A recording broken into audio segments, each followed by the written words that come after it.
இந்த 2 பேரும் நடந்து வர்றாங்க. அங்க உட்கார்ந்து இருக்கிற கண்ணு தெரியாத நபர் கம்பை வச்சு அந்த பெண் வயித்துல டச் பண்றான். அந்த பெண் வயித்துல இருந்த பலூன் உடைஞ்சே போயிருச்சு.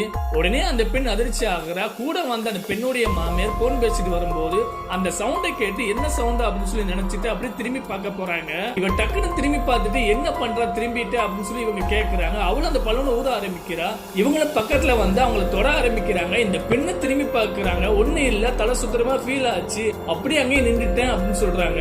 அப்படி அவங்க பேசிட்டு முடிச்சிட்டு கிளம்புற நேரத்துல அந்த மருமகள் கூட வேலை பார்க்கிற பெண் வந்து ஆண்டி ஒரு நிமிஷம் வெயிட் பண்ணுங்க அப்படின்னு சொல்றாங்க. இவங்க 2 பேருமே திரும்பி பார்க்கறாங்க. நான் சொல்ல போற விஷயத்தை கேட்டு அதிர்ச்சி ஆகாதீங்க. உங்களுடைய மருமகள் மாசமா இல்ல, அவங்க கிட்ட நடிக்கிறாங்க அப்படின்னு சொல்றாங்க. என்னுடைய மருமகளை பத்தி பேச உனக்கு உரிமை இல்ல, அங்க பாரு அவன் மாசமா இருக்க, உனக்கு கண்ணு தெரியலையா அப்படின்னு சொல்லி கோவமா கேக்குறாங்க.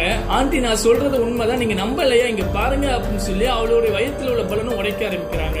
உடனே அந்த மருமகளை பார்த்து கேட்கிறாங்க, இவ்வளவு நாள் நீ பலூனத்தை வயிற்றுல வச்சிருந்தே அப்படின்னு சொல்லி கோவமா பேசுறாங்க. இந்த மருமகளும் சாரி மாமி மன்னிச்சுக்கிறேங்க, நான் உங்ககிட்ட சொல்ல நினைச்சிட்டே இருந்தேன். எனக்கு உங்க மகனுக்கு கல்யாணம் ஆகி 3 வருஷம் ஆச்சு. எந்த பக்கம் போனாலும் தெரிஞ்சவங்க எல்லாம் குழந்தை இல்லையா அப்படின்னு சொல்லி கேக்குறாங்க. எங்களுக்கு கஷ்டமா இருக்கு, அதான் நாங்க இந்த 2 பேரும் இப்படி ஒரு விஷயத்துல இறங்கிட்டோம் அப்படின்னு சொல்றாங்க. அந்த மாமியார் சொல்றாங்க, மத்தவங்க சொல்றதெல்லாம் நீ பெருசா எடுத்துக்கிறாத, உனக்கு எப்ப குழந்தை பாக்கியம் கிடைக்குதோ அப்ப கிடைச்சா போதும், அது வரைக்கும் நீ இப்படி எல்லாம் பண்ணாத, கஷ்டமா இருக்கு, உனக்கு நான் சப்போர்ட் பண்றேன் அப்படின்னு சொல்லி அந்த மாமியார் சொல்றாங்க.